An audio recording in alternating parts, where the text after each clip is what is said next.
अस्सलाम वालेकुम रहमतुल्लाहि व बरकातुहू। अज़ीज़ तलबा, लेसन नंबर 5 में हम सीन लिखना सीखेंगे कि सीन किस तरह से लिखी जाती है।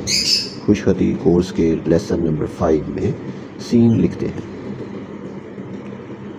इसके शोशे बनाते हैं, तो शोशे बनाते हुए हमें इनको नीचे की तरफ लेके आना है। ये देखें, फर्स्ट ऑफ ऑल इस तरह से ऊपर से नीचे ये शोशे इस तरह बनते हैं, और इसके बाद ये गुलाई इसकी ओवल शेप की होती है। ये टोटल ये गुलाइयाँ जो हैं ये ओवल शेप में होती हैं।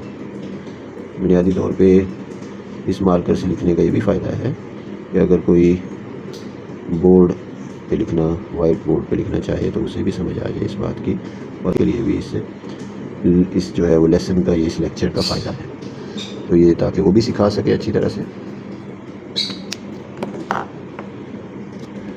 इन शोशों की मूवमेंट को देखें आप कि ये ऐसे और फिर ऐसे नीचे की तरफ आते हैं, यानी इनकी ये मूवमेंट है ऊपर से नीचे।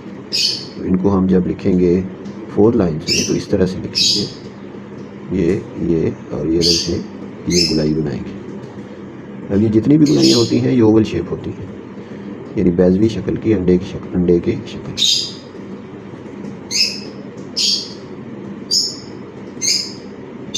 इसको अच्छी तरह सीखें और इसकी मशक करें। बहुत शुक्रिया।